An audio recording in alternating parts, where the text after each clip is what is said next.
आज 24 जनवरी 2025 दिन शुक्रवार माघ मास कृष्णपक्ष मकर 11 दिन। आज तिथि और नक्षत्र दशमी रात्र 7:25 पर्यंत। अनुराध नक्षत्र दंड 60 अहोरात्र, बिच्छाचंद्र दंड 60 अहोरात्र, सूर्योदय समय 6:25 और सूर्यास्त समय 5:31। आज बिच्छा धनु और मीन राशि घात 12 और आज घातचंद्र नहीं। आज शुभ बेला दिवा 7:09 ठारू दिवा 1:07 पर्यंत, दिवा 4:07 ठारू दिवा 4:51 पर्यंत, रात्र 8:10 ठारू रात्र 10:43 पर्यंत। निषिद्ध खाद्य आज कलंबी भक्षण निषेध। तो मेष ठारू आरंभ कर मीन राशि व्यक्ति कौन कही थाए आज आपंकर राशि, कौन कही थाए आज आपंकर ग्रह नक्षत्र। यही क्रम सबुठ प्रथम आसतु जाना मेष राशि विषय। कारोबार संकुचित हो। चाकरी क्षेत्र में व्यक्ति आज सहकर्मी कथा समय सावधान रुहतु। पारिवारिक अशांति मानसिक चिंता बढ़ाइब। मोहर बशवर्ती हो कौन कार्य आपण भूल सब्यस्त हो। स्वास्थ्यगत सचेतनतार आवश्यकता रही कारण किसी छोट मोट स्वास्थ्यजनित समस्या देखा दे पारे। आज कौन भी निवेश आपण ठीक नुहे। आय तुलन में व्यय वृद्धि पाइब। परिवार में विशृंखला देखादेव। ऋण परिशोध रोग औषध किणवा कि शत्रु द्वारा कर समस्या खर्चांत हे। आज जो भी कार्य हाथ को ने प्रत्येकटी कार्य विलंबित समय संपन्न हो। मर्यादा हानि आशंका रहुछि से आज आप कौशल दूरे रुहतु नहीं तो विपद में पड़ पारती। लव लाइफ दिनटी भल नुहे। द्वंद्व पड़ कार्य करेंगे। पाख पड़ोसी शत्रुता पर व्यवहार करेंगे। आपड़ भल कथा कहते भी लोक मैंने तार खराब अर्थ करपारती। से कथा समय आपंकर शब्द पर ध्यान रखु। पितापुत्र मध्य मतांतर कि मनांतर देखादेव। मुंडे सामान्य भारीपण व्यवसाय लाभ कम प्रतिद्वंदिता बढ़िया कारण चिंतित रे। छात्र छात्री मैंने समय अपचय करेंगे। कौन सी गोटे निर्माणाधीन कार्य बाधा उपजी पारे। पूर्व योजना को फलवती कर विफल हे। पूर्व योजन त्रुटि देखादेव।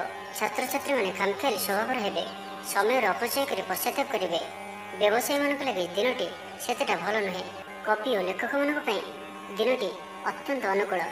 जो कार्य हाथ को ने से सफल रे। आर्थिक स्थिति आहरी मजबूत हो। अटक रही धन पाखक फेरी आस। तो आज दिनटी को आप शुभमय करने आज आप कौन से ब्राह्मण को हलदिया वस्त्र फल आंब तरबुज कि चीनी एमध्य कौन सी गोटे जिनिस दान करूँ। यह द्वारा आप जीवन समस्त ग्रह पीड़ा दूर हो। एवं वृष राशि विषय जाना। आर्थिक स्थिति भल रही। धार्मिक यात्रा करपारती। मन ईश्वर अभिमुखी हो। आज संगीत शुणा मन में आग्रह बढ़। कला और संगीत क्षेत्र व्यक्ति लगे दिनटी अत्यंत ही शुभ सब्यस्त हो। जीवन में सकारात्मक परिवर्तन आसो। उन्नति भिन्न भिन्न रास्ता सामना को आसो। चाकरी को कामधंदा लाभ मिल। छात्र छात्री लगे दिनटी बढ़िया रही। दिनटी आप लगे सब दृष्टि भल। कौन सुजोग मिलवा हेतु धन लाभ हो। ऑफिस रे कौन सीनियर्स सहयोग में स्थगित थी काम पूरा हो। गृह को बंधुआगमन हो। धार्मिक यात्रा जोग बनूँ। कौन धर्मस्थान को यात्रा करेंगे। आपण आज दिनटी एक भिन्न अनुभव और एक भिन्न अनुभूतिर दिन रही जहाँकि निज जीवन साथी मतभेद मतद्वंद मतमतांतर कली झगड़ा आदि सब दूरे अन्य प्रति भल पाइबार वृद्धि हो। भांगी जाइथिबा संपर्क जोड़ी हो। पारिवारिक जीवन में सुख शांति वृद्धि देखा मिल। आज व्ययर परिमाण कमिब। किसी शुभ खबर प्राप्त करेंगे। भाई भौणी मध्य संपर्क वृद्धि पाइब। व्यक्तिगत जीवन में आनंद और शांति प्राप्त हो। अनेक दिन जदि मानसिक अशांति किसी चलुला तो तार समाधान रास्ता टी खोली पारे। कर्मजीवन में रास्ता उन्मुक्त हो। कहीं आपन को साहाय्य सहयोग हाथ बढ़ाइबे। आज दिनटी आपण लगे स्वप्न और आशा सार्थक होगापर दिनटी सुख और सौभाग्य वृद्धि हो। चाकरी पेशा व्यक्ति को अधिकारी सहयोग प्राप्त हो। स्थगित थी कार्य अतिशीघ्र पूरा हो। संगीत शुणा मन में आग्रह बढ़। जीवन साथी व्यवहार प्रेम भरा रछात्री मान लगे दिनटी अत्यंत शुभ रही। स्वास्थ्यगत सचेतनतार आवश्यकता नहीं। स्वास्थ्य भल ही रही। तो आज दिनटी को आप शुभमय करने आज आप गंटी 7टी हलदी खंड नियंतु और यह माता लक्ष्मी को अर्पण करूँ एवं पूजा पर यह गोटे हलदी रंगर कपड़ा बांधि निजर धन रखा स्थान रखी दिंतु। यह अत्यंत ही शुभ सब्यस्त हो। एवं मिथुन राशि विषय जाना। बहुत दिन लगी रही अभाव असुविधार मुक्ति बाट मिल। लव लाइफ दिनटी भल। पारिवारिक जीवन सुखपूर्ण व्यतीत हो। किसी साहसिकतार कार्य मन बढ़। आपण को भाग्यर संपूर्ण सहयोग मिल। लोक आपंकर कथा को पूरा ध्यान देवे। आपण को कौन खुशी खबर मिल। नूतन कारोबार में पैसा लगाई भाई पारती। ଦାମ୍ପତ୍ୟ ସମ୍ବନ୍ଧରେ ଦୂରତା ସମାପ୍ତ ହେବ। କୌଣସି ଗୋଟିଏ ବିବାଦୀୟ ଘଟଣାର ଅବସାନ ଘଟିବ। ବହୁଦିନର ଆଶା ପୂରଣ ହେବ। କୌଣସି ଗୋଟିଏ ହଜିଯାଇଥିବା ଦ୍ରବ୍ୟର ସନ୍ଧାନ ପାଇବେ। ମହିଳାମାନେ କର୍ମକ୍ଷେତ୍ରରେ ଉଚ୍ଚ ପ୍ରଶଂସାର ଅଧିକାରୀ ହେବେ। ମହିଳାମାନଙ୍କ ପାଇଁ ଆଜିର ଦିନଟି ଅତ୍ୟନ୍ତ ଶୁଭଫଳଦାୟକ ରହିବ। ପ୍ରତ୍ୟେକଟି କାର୍ଯ୍ୟରେ ସମସ୍ତଙ୍କର ପ୍ରିୟ ପାଲଟିଯିବେ। ପରିବାରରେ ସମସ୍ତଙ୍କର ପ୍ରିୟଭାଜନ ହେବେ। ଚାକିରି କ୍ଷେତ୍ରରେ ଥିବା ବ୍ୟକ୍ତି ଉଚ୍ଚ ଅଧିକାରୀଙ୍କ ନିକଟତର ହେବେ ଓ ଏହା ଏମାନଙ୍କ ପାଇଁ ଆଗକୁ ସୁପରିଣାମ ଆଣିକରି ଆସିବ। କୌଣସି ଗୋଟିଏ ପୂର୍ବ ଯୋଜନା ମନ ମୁତାବକ ସଫଳତା ଲାଭ କରିବ। ଆବଶ୍ୟକ ସହଯୋଗ ପାଇବେ। ଆର୍ଥିକ କ୍ଷେତ୍ରରେ ଉନ୍ନତି ଘଟିବ। ସାମାଜିକ କାର୍ଯ୍ୟ ପ୍ରତି ମନ ବଳିବ। ପର ପାଇଁ କାର୍ଯ୍ୟ କରିବାରେ ଆଗ୍ରହୀ ରହିବେ। ଭବିଷ୍ୟତ ପାଇଁ ଯୋଜନା ପ୍ରସ୍ତୁତ କରିବେ। ନିଜର ଜୀବନକୁ ପରିବର୍ତ୍ତନ କରିବା ଲାଗି, ଦିନଚର୍ଯ୍ୟାରେ ପରିବର୍ତ୍ତନ କରିବା ଲାଗି କିଛି ଚିନ୍ତା ବିଚାର କରିବେ। ସମସ୍ତ ଗ୍ରହମାନଙ୍କର ସପୋର୍ଟ କାରଣରୁ ଆଜି ଯେଉଁ ବି କାର୍ଯ୍ୟ ହାତକୁ ନେବେ ସେଥିରେ ସଫଳତାର ସମ୍ଭାବନା ଅଧିକ ହିଁ ରହିବ। ପରିଶ୍ରମର ପୂର୍ଣ୍ଣ ଫଳ ପ୍ରାପ୍ତ କରିବେ ବା 2 ଗୁଣ ଫଳ ପ୍ରାପ୍ତ କରିବେ। ଦେହ ଭଲ ରହିବ। ପରିବାର ମଧ୍ୟରେ ସ୍ନେହରେ ବୃଦ୍ଧି ପରିଲକ୍ଷିତ ହେବ। ବ୍ୟବସାୟୀମାନେ ଅଧିକ ଖୁସି ରହିବେ। ଅତିରିକ୍ତ ଧନଲାଭ ପ୍ରାପ୍ତ କରିବେ। ଛାତ୍ରଛାତ୍ରୀମାନେ ଶୃଙ୍ଖଳିତ ଆଚରଣ କରିବେ। ପିତାମାତାଙ୍କର ନିର୍ଦ୍ଦେଶ ମାନି ଚଳିବେ।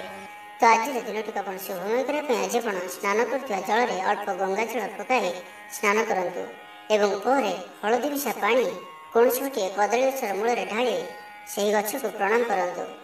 ଏହା ଆପଣଙ୍କ ପାଇଁ ଅତ୍ୟନ୍ତ ହିଁ ଶୁଭ ସାବ୍ୟସ୍ତ ହେବ। ଏବେ ଆସନ୍ତୁ କର୍କଟ ରାଶି ବିଷୟରେ ଜାଣିବା। ଜୀବନରେ ସକାରାତ୍ମକ ପରିବର୍ତ୍ତନ ଆସିବ। ରାଜନୀତି କ୍ଷେତ୍ରରେ ଥିବା ବ୍ୟକ୍ତିବିଶେଷଙ୍କ ଦଳରେ ପ୍ରାଧାନ୍ୟ ବୃଦ୍ଧି ହେବ। ବ୍ୟବସାୟ ଓ ଚାକିରି ସମ୍ପର୍କିତ କାମ ସମ୍ପନ୍ନ ହେବ। ଆର୍ଥିକ ସ୍ଥିତି ଠିକ୍ ରହିବ। ଲେଖକଙ୍କୁ ଆଜି ପୁରସ୍କାର ମିଳିପାରେ। ଜୀବନସାଥୀଙ୍କ ସହିତ ବାହାରକୁ ବୁଲିଯିବା ଲାଗି ଯୋଜନା କରିବେ। ପ୍ରଭୁଙ୍କ ପୂଜାର୍ଚ୍ଚନାରେ ଆତ୍ମସନ୍ତୋଷ ମିଳିବ। ଗୁରୁଜନଙ୍କ ପ୍ରତି ମନରେ ପ୍ରେମଭାବ ରହିବ। ଆପଣଙ୍କୁ କୌଣସି ସଂସ୍ଥାରେ ସମ୍ମାନିତ କରାଯାଇପାରେ। ଅଫିସରେ ସହକର୍ମୀଙ୍କ ପୁରା ସହଯୋଗ ପାଇବେ। ନିଜ ଉପରେ ବିଶ୍ୱାସ ରଖନ୍ତୁ। ଆପଣ ପ୍ରତିଟି କ୍ଷେତ୍ରରେ ସଫଳ ରହିବେ। କୌଣସି ଜରୁରୀ କାମ ଜୀବନସାଥୀଙ୍କର ପରାମର୍ଶ ନେଇ କରନ୍ତୁ। ଭଲ ଫଳାଫଳ ମିଳିବ। ଆୟରେ ସାମାନ୍ୟ ବୃଦ୍ଧି ହେବ। ପ୍ରିୟଜନଙ୍କଠାରୁ ଆଶାନୁରୂପ ଫଳପ୍ରାପ୍ତି ହେବ। ସ୍ୱାଦିଷ୍ଟ ଭୋଜନର ଯୋଗ ରହୁଅଛି। ଅପରାହ୍ନରେ ଭ୍ରମଣ ଓ ବନ୍ଧୁ ମିଳନର ଯୋଗ ରହୁଅଛି। ମାଲିମୁକଦ୍ଦମାରେ ବିଜୟୀ ହେବେ। ସମସ୍ତଙ୍କର ପ୍ରିୟଭାଜନ ହେବେ। ଅଯାଚିତ ସାହାଯ୍ୟ ମିଳିବ। ଅଭାବ ଦୂରେଇ ଯିବ। ନିଜର ବୁଦ୍ଧି ପ୍ରୟୋଗରୁ ଲାଭବାନ ହେବେ। ପୂର୍ବ ଯୋଜନା ମୁତାବକ ପ୍ରତ୍ୟେକ କାର୍ଯ୍ୟକୁ ସଠିକ୍ ଭାବରେ ସମ୍ପାଦନ କରି ଖୁସି ହେବେ। ଦାମ୍ପତ୍ୟ ଜୀବନ ମଧୁରତାପୂର୍ଣ୍ଣ ରହିବ। ପୂର୍ବର ମତମତାନ୍ତର ଓ ମନାନ୍ତର ଦୂର ହେବ। କୌଣସି ଗୋଟିଏ ଶୁଭ ଖବର ପ୍ରାପ୍ତ କରିବେ। ଆଶା କରିଥିବା ଦିଗରୁ ଅର୍ଥପ୍ରାପ୍ତି ହେବ। ବ୍ୟାପାରୀମାନଙ୍କ ଲାଗି ଦିନଟି ଅନୁକୂଳ। ଆୟରେ ବୃଦ୍ଧି ପରିଲକ୍ଷିତ ହେବ। ଲଭ୍ ଲାଇଫ୍ ପାଇଁ ଦିନଟି ଭଲ। ଛାତ୍ରାବାସରେ ରହୁଥିବା ଛାତ୍ରମାନଙ୍କ ଲାଗି ଦିନଟି ଅତ୍ୟନ୍ତ ଶୁଭ ଓ ଅନୁକୂଳ ରହିବ। ଆଜି ଆପଣଙ୍କର ସ୍ୱଭାବ ଶାନ୍ତ ଓ ବ୍ୟବହାର ନିଷ୍ଠ ରହିବ। କୌଣସି ଗୋଟିଏ ଖାସ୍ କାମରେ ଅନୁଭବୀଙ୍କ ସାହାଯ୍ୟ ପାଇବେ। ପୁରୁଣା ବନ୍ଧୁଙ୍କ ସହ ଭେଟ ହେବ। କାହାରିକୁ ହୃଦୟର ମନର କଥା କହିବେ। ଆର୍ଥିକ ସ୍ଥିତି ପୂର୍ବ ଅପେକ୍ଷା ମଜବୁତ ହେବ। ଚାକିରିଆଙ୍କ ଲାଗି ଭଲ ସୁଯୋଗ ଆସିପାରେ। ତ ଆଜିର ଦିନଟିକୁ ଆପଣ ଶୁଭମୟ କରିବା ପାଇଁ ଆଜି ଆପଣ ନିଜ ଘରର ଅଗ୍ନିକୋଣରେ ଗୋଟିଏ ଶୁଦ୍ଧ ଘିଅର ଦୀପଟି ଜାଳନ୍ତୁ ଏବଂ ଅଗ୍ନି ଦେବତାଙ୍କୁ ପ୍ରଣାମ କରନ୍ତୁ। ଏହା ଆପଣଙ୍କ ପାଇଁ ଅତ୍ୟନ୍ତ ହିଁ ଶୁଭ ସାବ୍ୟସ୍ତ ହେବ। ଏବେ ଆସନ୍ତୁ ସିଂହରାଶି ବିଷୟରେ ଜାଣିବା। ବହୁଦିନର କୌଣସି ଗୋଟିଏ ଚିନ୍ତା ଆଜି ଦୂର ହେବ। ସରକାରୀ ଚାକିରିଆଙ୍କ ଲାଗି ଦିନଟି ଉତ୍ତମ ରହିବ। ବରିଷ୍ଠ ଆପଣଙ୍କୁ ଉପହାର ଦେବେ। ବ୍ୟବସାୟରେ ବିସ୍ତାର ଲାଗି ଯୋଜନା କରିପାରନ୍ତି। ବଡ଼ଙ୍କ ଅନୁମତି ଲାଭପ୍ରଦ ରହିବ। ନିଜସ୍ୱ ସମ୍ବନ୍ଧକୁ ମଜବୁତ କରିବା ଲାଗି ଚେଷ୍ଟା କରିବେ। ଆପଣଙ୍କର ଜୀବନରେ ନୂଆ ପରିବର୍ତ୍ତନ ହୋଇପାରେ। ପଇସା ସହିତ ସଂଶ୍ଳିଷ୍ଟ କୌଣସି ମାମଲାର ସମାଧାନ ହୋଇଯିବ। ପାରିବାରିକ ଜୀବନ ସୁଖମୟ ହେବ। ଅବିବାହିତଙ୍କୁ ଜୀବନସାଥୀ ମିଳିପାରେ। ଶାରୀରିକ ସୁସ୍ଥତା ବଜାୟ ରହିବ। ମନରେ ପ୍ରସନ୍ନତା ରହିବ।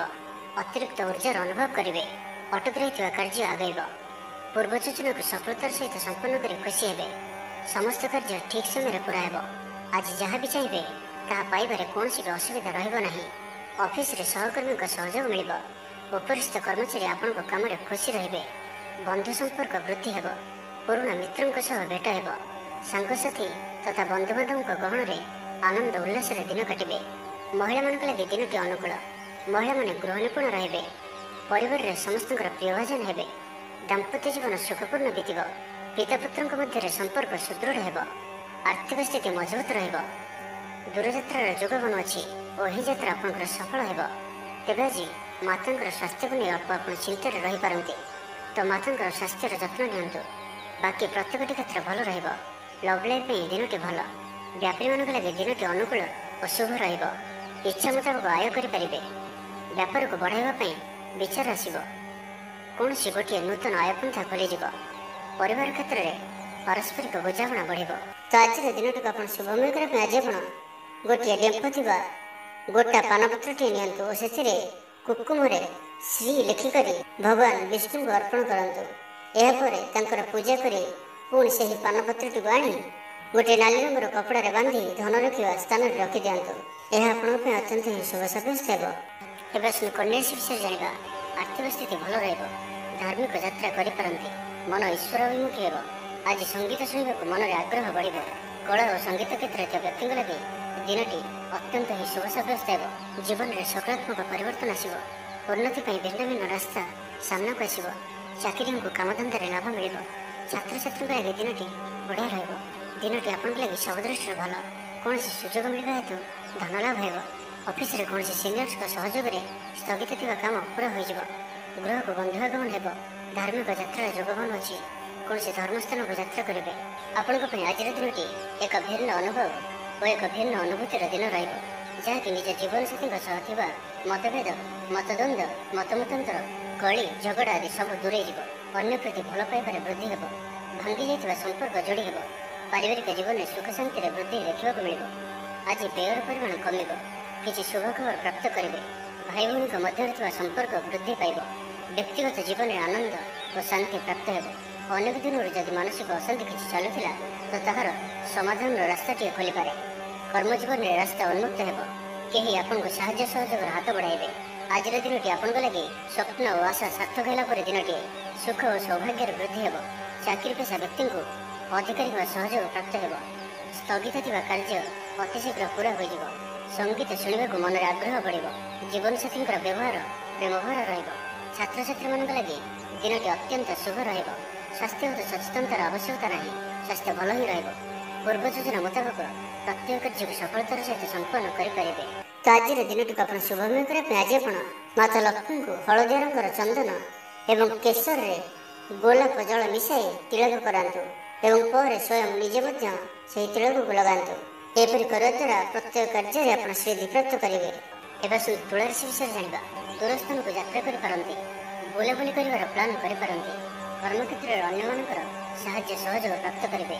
तेज आज आप स्वास्थ्य अल्प सावधान रही अच्छी फास्टफुड और जंक फुड परी खाद्य कि एपरी खाद्य जहाँकि आप लगे खराब होता है तो आज से दूर ही रहा पड़ो कारण आज आप स्वास्थ्य किसी खराब रही पाए से खाद्य को नहीं सतर्कता अवलंबन करूँ। बाकी प्रत्येक क्षेत्र भल ही आप कथा कह आज कुशल जनाजे कौन गोटे समारोह आदि को बुलाक जापारती। राजनीति क्षेत्र में जो मैंने अच्छा से दिनटी अत्यंत ही शुभ। सामाजिक उत्सव सहयोग करेंगे। साहित्यिक लगे दिनटी लाभप्रद रहा। संगीत शुणा प्रति रुचि बढ़। व्यवसाय उन्नति लगे नुआ रणकौशल प्रस्तुत करेंगे।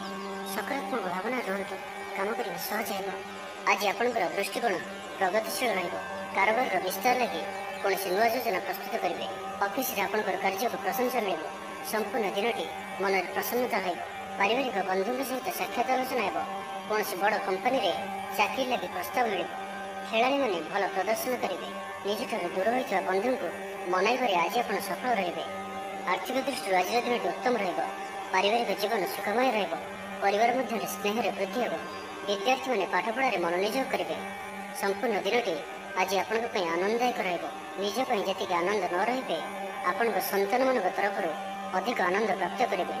दूर में रोता आपंकर भाई भौणी कि आपंकर परिवार कौन व्यक्ति कौन शुभ खबर पाई आप आनंदित रहे।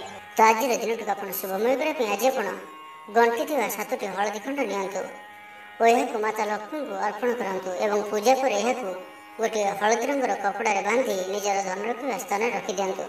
यह आप अत्यंत शुभ सब्यस्त हो। एवं विचार से विषय जाना आज आपण आगक बढ़िबार दिनटीए। व्यवसाय बिक्री बढ़ और आर्थिक लाभ हो। कोर्ट कचेरी मामला आपंकर पक्षर हो पारे। भल प्रदर्शन हेतु चाकरी पदोन्नति मिल पारे। जीवन साथी आपण कथार प्रभावित हेबे। पूरा दिन ऊर्जाभर रे। मानसिक और शारीरिक सुस्थता बजाय रौन मनोरंजन भित्तिक कार्यक्रम में जोगदेवे। आर्थिक स्थिति स्वच्छल रखपड़ोशी कि निजर लोक मान द्वारा किसी सुविधा सुजोग प्राप्त हो। अदालत चलुवा निर्णय आपण पक्ष प्रकाशन प्रशासन और सांबादिकता क्षेत्र में ଥିବା ବ୍ୟକ୍ତିଙ୍କ ଲାଗି ଆଜିର ଦିନଟି ଅନୁକୂଳ ଓ ଶୁଭ ସାବ୍ୟସ୍ତ ହେବ। ଜମି କିଣାବିକା କ୍ଷେତ୍ରରେ ଉନ୍ନତମାନର ଲାଭ ପାଇବେ। ଜମି ଦଲାଲମାନଙ୍କ ପାଇଁ ଧନଲାଭର ଦିନଟିଏ। ଅଟକି ରହିଥିବା କାର୍ଯ୍ୟ ଆଗେଇବ। ନିର୍ମାଣ କାର୍ଯ୍ୟର ଅଗ୍ରଗତି ଦେଖାଦେବ। ପରିବାର ମଧ୍ୟରେ ପାରସ୍ପରିକ ବୁଝାମଣା ରହିବ। ଦାମ୍ପତ୍ୟ ଜୀବନରେ ମଧୁରତା ବଜାୟ ରହିବ। କୌଣସି ଗୋଟିଏ ଶୁଭ ଖବର ମନରେ ପ୍ରସନ୍ନତା ଆଣିଦେବ। ମହିଳାମାନଙ୍କ ଲାଗି ଦିନଟି ଅତ୍ୟନ୍ତ ଶୁଭ। ମହିଳାମାନେ ନୂତନ ଗୃହ ଉପକରଣ କ୍ରୟ କରିବେ। ପରିବାର ମଧ୍ୟରେ ହସଖୁସିର ଲହରୀ ରହିବ। ଶତ୍ରୁମାନେ ପରାସ୍ତ ହେବେ। ଆପଣ ଉର୍ଜାବାନ ରହିବେ ଓ ସକ୍ରିୟ ଜଣାଯିବେ। ପ୍ରତ୍ୟେକ କାର୍ଯ୍ୟକୁ ଦ୍ରୁତଗତିରେ ସମ୍ପାଦନ କରିବେ। ଅସମ୍ଭବ ପରି ଲାଗୁଥିବା କାର୍ଯ୍ୟକୁ ସହଜରେ ସମ୍ପନ୍ନ କରିପାରିବେ। ଭାଗ୍ୟର ପୂର୍ଣ୍ଣ ସହଯୋଗ ପ୍ରାପ୍ତ ହେବ। ଦୂରଯାତ୍ରାର ଯୋଗ ବନୁଅଛି। ଲଭ୍ ଲାଇଫ୍ ପାଇଁ ଦିନଟି ଭଲରେ କଟିବ। ବ୍ୟାପାରୀମାନେ ପୂର୍ବ ତୁଳନାରେ ଅଧିକ ଆୟ କରିବେ। ଚାକିରି କ୍ଷେତ୍ରରେ ଦିନଟି ଶୁଭ। ଛାତ୍ରଛାତ୍ରୀମାନଙ୍କର ପଢ଼ାପଢ଼ି ପ୍ରତି ଉତ୍ସାହ ବୃଦ୍ଧି ପାଇବ। ଭବିଷ୍ୟତକୁ ନେଇ କୌଣସି ଠୋସ୍ ଯୋଜନା ପ୍ରସ୍ତୁତ କରିବେ। ନିଜର ଜୀବନଶୈଳୀକୁ ପରିବର୍ତ୍ତନ କରିବା ଲାଗି ଚିନ୍ତା ବିଚାର କରିବେ। ତ ଆଜିର ଦିନଟିକୁ ଆପଣ ଶୁଭମୟ କରିବା ପାଇଁ ଆଜି ଆପଣ କିଛି ବାଦାମ ଓ ଗୋଟିଏ ନଡ଼ିଆ ଭଗବାନ ଶ୍ରୀକୃଷ୍ଣଙ୍କୁ ଭୋଗ ଲଗାନ୍ତୁ ଏବଂ ଏହାକୁ ଛୋଟ ପିଲାମାନଙ୍କ ମଧ୍ୟରେ ବାଣ୍ଟି ଦିଅନ୍ତୁ। ଏପରି କରିବା ଦ୍ୱାରା ଆପଣଙ୍କର ମନୋରଥ ପୂର୍ଣ୍ଣ ହେବ। ଏବେ ଆସନ୍ତୁ ଧନୁରାଶି ବିଷୟରେ ଜାଣିବା। କୌଣସି କ୍ଷେତ୍ରରେ ସମ୍ମାନିତ ହେବାର ସୁଯୋଗ ପାଇବେ। ବାଟରେ ପୁରୁଣା ମିତ୍ରଙ୍କ ସହ ଭେଟ ହେବ, ଯାହା ମନରେ ପ୍ରସନ୍ନତା ଆଣିଦେବ। ସୁଖବର ପ୍ରାପ୍ତ କରିବେ। ବ୍ୟାପାରୀମାନଙ୍କ ଲାଗି ଦିନଟି ଲାଭପ୍ରଦ ରହିବ। ଲଭ୍ ଲାଇଫ୍ ପାଇଁ ଦିନଟି ଭଲ। ପାରିବାରିକ ଜୀବନରେ ଖୁସିର ଲହରୀ ରହିବ। ଛାତ୍ରଛାତ୍ରୀମାନେ ପଢ଼ାପଢ଼ି ପ୍ରତି ଅଧିକ ଧ୍ୟାନ ଦେବେ। ଆଜି ଉତ୍ସାହପ୍ରଦ ଦିନଟି ଆପଣଙ୍କ ପାଇଁ। କର୍ମକ୍ଷେତ୍ରରେ ଉତ୍ସାହର ସହିତ ସମସ୍ତ କାର୍ଯ୍ୟ ସମ୍ପାଦନ କରିବେ। ସଫଳତା ପ୍ରାପ୍ତି ହେବ। ଦେହ ଓ ମନ ଭଲ ରହିବ। ଆୟ ଅବ୍ୟାହତ ରହିବ। ମହିଳାମାନଙ୍କ ଲାଗି ଦିନଟି ଅତ୍ୟନ୍ତ ହିଁ ଶୁଭ ସାବ୍ୟସ୍ତ ହେବ। ପଡ଼ୋଶୀମାନଙ୍କ ସହ ମଧୁର ସମ୍ପର୍କ ବଜାୟ ରହିବ। ନିଜର ତ୍ରୁଟି ବୁଝିପାରିବେ ଓ କୌଣସି ଗୋଟିଏ ଯୋଜନା ପରିବର୍ତ୍ତନ କରିବେ ଓ ଏହା ଆପଣଙ୍କ ଲାଗି ଶୁଭ ରହିବ। ଦୂର ବନ୍ଧୁଙ୍କ ଦ୍ୱାରା ଉପକୃତ ହେବେ। ମାନସିକ ଦୃଢ଼ତା ବୃଦ୍ଧି ପାଇବ। ବନ୍ଧୁମେଳରେ ଆନନ୍ଦ ପାଇବେ। କୌଣସି ଗୋଟିଏ ଦୀର୍ଘଦିନର ସମସ୍ୟାର ସମାଧାନର ବାଟ ବାହାରିବ। ଦାମ୍ପତ୍ୟ ଜୀବନ ମଧୁରତାପୂର୍ଣ୍ଣ ରହିବ। ଦୂରଯାତ୍ରା କରିପାରନ୍ତି।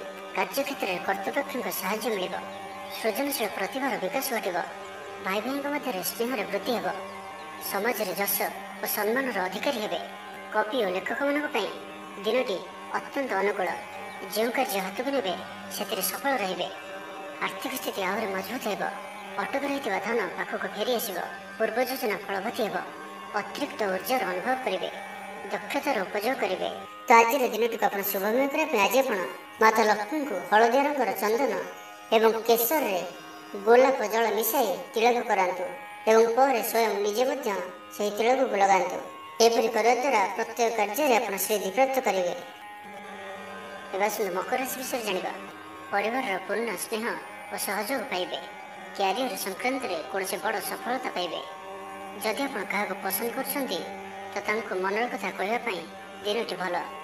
ଅଫିସରେ ଦିଆଯାଇଥିବା କାମ ସହଜରେ ସମ୍ପନ୍ନ କରିନେବେ। କୌଣସି ଖୁସିର ଖବର ମିଳିବ। ଛାତ୍ରଛାତ୍ରୀମାନେ ସାଙ୍ଗସାଥି ମେଳରେ ମୌଜ ମଜଲିସରେ ଦିନ କାଟିବେ। ତ ପ୍ରତ୍ୟେକ ଦୃଷ୍ଟିରୁ ଆଜିର ଦିନଟି ଆପଣଙ୍କ ଲାଗି ଭଲ। କୌଣସି ଗୋଟିଏ ସୁଖବର ହସ୍ତଗତ ହେବ, ଯାହାକି ମନରେ ପ୍ରସନ୍ନତା ଆଣିଦେବ। ଶରୀର ସୁସ୍ଥ ଓ ମନ ପ୍ରସନ୍ନ ରହିବ। ମହିଳାମାନଙ୍କ ଲାଗି ଦିନଟି ଅତ୍ୟନ୍ତ ଶୁଭ। ମହିଳାମାନେ ଗୃହକର୍ମରେ ଲିପ୍ତ ରହି ଆତ୍ମତୃପ୍ତି ଲାଭ କରିବେ। ପଡ଼ୋଶୀମାନଙ୍କ ସହ ସମ୍ପର୍କରେ ସୁଧାର ଆସିବ। ଆୟ ଓ ବ୍ୟୟ ସମାନ ରହିବ। ଶିଳ୍ପ, ବାଣିଜ୍ୟ, ପରିବହନ, ବ୍ୟବସାୟ, ସଭାସମିତି ଓ ଜମିଜମା କ୍ଷେତ୍ରରେ ଉନ୍ନତମାନର ଫଳ ପ୍ରାପ୍ତ କରିବେ। କୋର୍ଟରେ ଚାଲୁଥିବା କୌଣସି ଗୋଟିଏ ନିର୍ଣ୍ଣୟ ଆପଣଙ୍କର ପକ୍ଷରେ ରହିବ। ଶତ୍ରୁ ପରାସ୍ତ ହେବେ। ସମାଜରେ ଯଶ ଓ ଖ୍ୟାତିର ବୃଦ୍ଧି ଘଟିବ। ସେବା ଭାବରେ ଉଦ୍ବୃଦ୍ଧି ହେବ। ପର ଉପକାର କରି ଖୁସି ହେବେ। ଦ୍ରବ୍ୟ ଲାଭ ଘଟିପାରେ। କଥାରେ ଲୋକଙ୍କୁ ବାନ୍ଧି ରଖିବେ। ଐତିହ୍ୟ କାର୍ଯ୍ୟରେ ମନ ବଳିବ। ଉର୍ଜାବାନ ଜଣାଯିବେ। ପ୍ରତ୍ୟେକଟି କାର୍ଯ୍ୟକୁ ଉତ୍ସାହ ଓ ଆଗ୍ରହର ସହିତ ସମ୍ପନ୍ନ କରି ଖୁସି ହେବେ। ପରିବାର ମଧ୍ୟରେ ମତମତାନ୍ତର ଦୂର ହେବ। ସ୍ନେହରେ ବୃଦ୍ଧି ହେବ। ଦାମ୍ପତ୍ୟ ଜୀବନ ମଧୁରତାପୂର୍ଣ୍ଣ ରହିବ। ଚାକିରିଆଙ୍କ ଲାଗି ଦିନଟି ଭଲ। ବ୍ୟାପାରୀମାନେ ବ୍ୟାପାରକୁ ଉନ୍ନତ କରିବା ଲାଗି ନୂଆ ଯୋଜନା ପ୍ରସ୍ତୁତ କରିବେ। କୌଣସି ବି କ୍ଷେତ୍ରରେ ନିବେଶ ଆଜି ଆପଣଙ୍କ ଲାଗି ଅତ୍ୟନ୍ତ ହିଁ ଶୁଭ ରହିବ। ଅଧିକରୁ ଅଧିକ ଲାଭପ୍ରାପ୍ତ ହେବ। ବେପାରୀ ବର୍ଗଙ୍କୁ ଅଚାନକ ଧନ ଲାଭ ହେବ। ସମ୍ପର୍କୀୟମାନଙ୍କର ଘରକୁ ଯିବା ଆସିବା ଲାଗି ରହିବ। ତ ଆଜିର ଦିନଟିକୁ ଆପଣ ଶୁଭମୟ କରିବା ପାଇଁ ଆଜି ଆପଣ 5ଟି କଉଡ଼ି ନିଅନ୍ତୁ ଏବଂ ଏହାକୁ ନାଲି ରଙ୍ଗର କପଡ଼ାରେ ବାନ୍ଧି ମାତା ଲକ୍ଷ୍ମୀଙ୍କୁ ଅର୍ପଣ କରନ୍ତୁ ଏବଂ ପୂଜା ପରେ ଏହାକୁ ଆଣି ଆପଣଙ୍କର ନିଜର ଧନ ରଖିବା ସ୍ଥାନରେ ରଖିଦିଅନ୍ତୁ। ଏହା ଆପଣଙ୍କ ପାଇଁ ଶୁଭ ସାବ୍ୟସ୍ତ ହେବ। ଏବେ ଆସନ୍ତୁ କୁମ୍ଭ ରାଶି ବିଷୟରେ ଜାଣିବା। ନିଜର ଜୀବନଶୈଳୀକୁ ପରିବର୍ତ୍ତନ କରିବା ଲାଗି ଚିନ୍ତା ବିଚାର କରିବେ। ଆଜି ଆପଣଙ୍କ ପାଇଁ ଆଗକୁ ବଢ଼ିବାର ଦିନଟିଏ। ବ୍ୟବସାୟରେ ବିକ୍ରି ବଢ଼ିବ ଓ ଆର୍ଥିକ ଲାଭ ହେବ। କୋର୍ଟ କଚେରୀ ମାମଲା ଆପଣଙ୍କର ପକ୍ଷରେ ହୋଇପାରେ। ଭଲ ପ୍ରଦର୍ଶନ ହେତୁ ଚାକିରିରେ ପଦୋନ୍ନତି ମିଳିପାରେ। ଜୀବନସାଥୀ ଆପଣଙ୍କ କଥାରେ ପ୍ରଭାବିତ ହେବେ। ପୁରା ଦିନ ଉର୍ଜାଭରା ରହିବେ। ଆର୍ଥିକ ସ୍ଥିତି ସ୍ୱଚ୍ଛଳ ରହିବ। ପାଖ ପଡ଼ୋଶୀ କିମ୍ବା ନିଜର ଲୋକମାନଙ୍କ ଦ୍ୱାରା କିଛି ସୁବିଧା ସୁଯୋଗ ପ୍ରାପ୍ତ ହେବ। ଅଦାଲତରେ ଚାଲୁଥିବା ନିର୍ଣ୍ଣୟ ଆପଣଙ୍କର ପକ୍ଷରେ ରହିବ। ପ୍ରକାଶନ, ପ୍ରଶାସନ ଓ ସାମ୍ବାଦିକତା କ୍ଷେତ୍ରରେ ଥିବା ବ୍ୟକ୍ତିଙ୍କ ଲାଗି ଆଜିର ଦିନଟି ଅନୁକୂଳ ଓ ଶୁଭ ସାବ୍ୟସ୍ତ ହେବ। ଜମି କିଣାବିକା କ୍ଷେତ୍ରରେ ଉନ୍ନତମାନର ଲାଭ ପାଇବେ। ଜମି ଦଲାଲମାନଙ୍କ ପାଇଁ ଧନଲାଭର ଦିନଟିଏ। ଅଟକି ରହିଥିବା କାର୍ଯ୍ୟ ଆଗେଇବ। ନିର୍ମାଣ କାର୍ଯ୍ୟର ଅଗ୍ରଗତି ଦେଖାଦେବ। ପରିବାର ମଧ୍ୟରେ ପାରସ୍ପରିକ ବୁଝାମଣା ରହିବ। ଦାମ୍ପତ୍ୟ ଜୀବନରେ ମଧୁରତା ବଜାୟ ରହିବ। କୌଣସି ଗୋଟିଏ ଶୁଭ ଖବର ମନରେ ପ୍ରସନ୍ନତା ଆଣିଦେବ। ମହିଳାମାନଙ୍କ ଲାଗି ଦିନଟି ଅତ୍ୟନ୍ତ ଶୁଭ। ମହିଳାମାନେ ନୂତନ ଗୃହ ଉପକରଣ କ୍ରୟ କରିବେ। ପରିବାର ମଧ୍ୟରେ ହସଖୁସିର ଲହରୀ ରହିବ। ଶତ୍ରୁମାନେ ପରାସ୍ତ ହେବେ। ଆପଣ ଉର୍ଜାବାନ ରହିବେ ଓ ସକ୍ରିୟ ଜଣାଯିବେ। ପ୍ରତ୍ୟେକ କାର୍ଯ୍ୟକୁ ଦ୍ରୁତଗତିରେ ସମ୍ପାଦନ କରିବେ। ଅସମ୍ଭବ ପରି ଲାଗୁଥିବା କାର୍ଯ୍ୟକୁ ସହଜରେ ସମ୍ପନ୍ନ କରିପାରିବେ। ଭାଗ୍ୟର ପୂର୍ଣ୍ଣ ସହଯୋଗ ପ୍ରାପ୍ତ ହେବ। ଦୂରଯାତ୍ରାର ଯୋଗ ବନୁଅଛି। ଲଭ୍ ଲାଇଫ୍ ପାଇଁ ଦିନଟି ଭଲରେ କଟିବ। ବ୍ୟାପାରୀମାନେ ପୂର୍ବ ତୁଳନାରେ ଅଧିକ ଆୟ କରିବେ। ଚାକିରି କ୍ଷେତ୍ରରେ ଦିନଟି ଶୁଭ। ଛାତ୍ରଛାତ୍ରୀମାନଙ୍କର ପଢ଼ାପଢ଼ି ପ୍ରତି ଉତ୍ସାହ ବୃଦ୍ଧି ପାଇବ। ଭବିଷ୍ୟତକୁ ନେଇ କୌଣସି ଠୋସ୍ ଯୋଜନା ପ୍ରସ୍ତୁତ କରିବେ। ତ ଆଜିର ଦିନଟିକୁ ଆପଣ ଶୁଭମୟ କରିବା ପାଇଁ ଆଜି ଆପଣ ଗୋଟିଏ ଡେମ୍ଫ ଥିବା ଗୋଟା ପାନପତ୍ରଟିଏ ନିଅନ୍ତୁ ଓ ସେଥିରେ କୁକୁମରେ ଶ୍ରୀ ଲେଖିକରି ଭଗବାନ ବିଷ୍ଣୁଙ୍କୁ ଅର୍ପଣ କରନ୍ତୁ। ଏହାପରେ ତାଙ୍କର ପୂଜା କରି ପୁଣି ସେହି ପାନପତ୍ରଟିକୁ ଆଣି ଗୋଟିଏ ନାଲି ରଙ୍ଗର କପଡ଼ାରେ ବାନ୍ଧି ଧନ ରଖିବା ସ୍ଥାନରେ ରଖିଦିଅନ୍ତୁ। ଏହା ଆପଣଙ୍କ ପାଇଁ ଅତ୍ୟନ୍ତ ହିଁ ଶୁଭ ସାବ୍ୟସ୍ତ ହେବ। ଏବେ ଆସନ୍ତୁ ମୀନ ରାଶି ବିଷୟରେ ଜାଣିବା। କ୍ୟାରିୟର ସଂକ୍ରାନ୍ତରେ କୌଣସି ବଡ଼ ସଫଳତା ପାଇବେ। ଯଦି ଆପଣ କାହାକୁ ପସନ୍ଦ କରୁଛନ୍ତି ତ ତାଙ୍କୁ ମନର କଥା କହିବା ପାଇଁ ଦିନଟି ଭଲ। ଅଫିସରେ ଦିଆଯାଇଥିବା କାମ ସହଜରେ ସମ୍ପନ୍ନ କରିନେବେ। କୌଣସି ଖୁସିର ଖବର ମିଳିବ। ଛାତ୍ରଛାତ୍ରୀମାନେ ସାଙ୍ଗସାଥୀ ମେଳରେ ମୌଜ ମଜଲିସରେ ଦିନ କାଟିବେ। ତ ପ୍ରତ୍ୟେକ ଦୃଷ୍ଟିରୁ ଆଜିର ଦିନଟି ଆପଣଙ୍କ ଲାଗି ଭଲ, ଯାହାକି ମନରେ ପ୍ରସନ୍ନତା ଆଣିଦେବ। ଶରୀର ସୁସ୍ଥ ଓ ମନ ପ୍ରସନ୍ନ ରହିବ। ମହିଳାମାନଙ୍କ ଲାଗି ଦିନଟି ଅତ୍ୟନ୍ତ ଶୁଭ। ମହିଳାମାନେ ଗୃହକର୍ମରେ ଲିପ୍ତ ରହି ଆତ୍ମତୃପ୍ତି ଲାଭ କରିବେ। ପଡ଼ୋଶୀମାନଙ୍କ ସହ ସମ୍ପର୍କରେ ସୁଧାର ଆସିବ। ଆୟ ଓ ବ୍ୟୟ ସମାନ ରହିବ। ଶିଳ୍ପ, ବାଣିଜ୍ୟ, ପରିବହନ, ବ୍ୟବସାୟ, ସଭାସମିତି ଓ ଜମିଜମା କ୍ଷେତ୍ରରେ ଉନ୍ନତମାନର ଫଳପ୍ରାପ୍ତ କରିବେ। କୋର୍ଟରେ ଚାଲୁଥିବା କୌଣସି ଗୋଟିଏ ନିର୍ଣ୍ଣୟ ଆପଣଙ୍କର ପକ୍ଷରେ ରହିବ। ଶତ୍ରୁ ପରାସ୍ତ ହେବେ। ସମାଜରେ ଯଶ ଓ ଖ୍ୟାତିରେ ବୃଦ୍ଧି ଘଟିବ। ସେବା ଭାବରେ ଉଦ୍ବୃଦ୍ଧି ହେବ। ପର ଉପକାର କରି ଖୁସି ହେବେ। ଦ୍ରବ୍ୟ ଲାଭ ଘଟିପାରେ। କଥାରେ ଲୋକଙ୍କୁ ବାନ୍ଧି ରଖିବେ। ଐତିହ୍ୟ କାର୍ଯ୍ୟରେ ମନ ବଳିବ। ଉର୍ଜାବାନ ଜଣାଯିବେ। ପ୍ରତ୍ୟେକଟି କାର୍ଯ୍ୟକୁ ଉତ୍ସାହ ଓ ଆଗ୍ରହ ସହିତ ସମ୍ପନ୍ନ କରି ଖୁସି ହେବେ। ପରିବାର ମଧ୍ୟରେ ମତମତାନ୍ତର ଦୂର ହେବ। ସ୍ନେହରେ ବୃଦ୍ଧି ହେବ। ଦାମ୍ପତ୍ୟ ଜୀବନ ମଧୁରତାପୂର୍ଣ୍ଣ ରହିବ। ଚାକିରିଆଙ୍କ ଲାଗି ଦିନଟି ଭଲ। ବ୍ୟାପାରୀମାନେ ବ୍ୟାପାରକୁ ଉନ୍ନତ କରିବା ଲାଗି ନୂଆ ଯୋଜନା ପ୍ରସ୍ତୁତ କରିବେ। କୌଣସି ବି କ୍ଷେତ୍ରରେ ନିବେଶ ଆଜି ଆପଣଙ୍କ ଲାଗି ଅତ୍ୟନ୍ତ ହିଁ ଶୁଭ ରହିବ। ଅଧିକରୁ ଅଧିକ ଲାଭପ୍ରାପ୍ତ ହେବ। ବେପାରୀ ବର୍ଗଙ୍କୁ ଅଚାନକ ଧନ ଲାଭ ହେବ। ସମ୍ପର୍କୀୟମାନଙ୍କର ଘରକୁ ଯିବା ଆସିବା ଲାଗି ରହିବ। ପରିବାରର ପୂର୍ଣ୍ଣ ସ୍ନେହ ଓ ସହଯୋଗ ପାଇବେ। ତ ଆଜିର ଦିନଟିକୁ ଆପଣ ଶୁଭମୟ କରିବା ପାଇଁ ଆଜି ଆପଣ ଓମ୍ ନମଃ ଭଗବତେ ବାସୁଦେବାୟ ଏହି ମନ୍ତ୍ରଟିକୁ 21 ଥର ଜପ କରନ୍ତୁ। ଏହାଦ୍ୱାରା ଆପଣଙ୍କର ଅଚାନକ ଆସିଥିବା ବାଧା ବା ଦୁଃଖ ସବୁ ଦୂର ହେବ।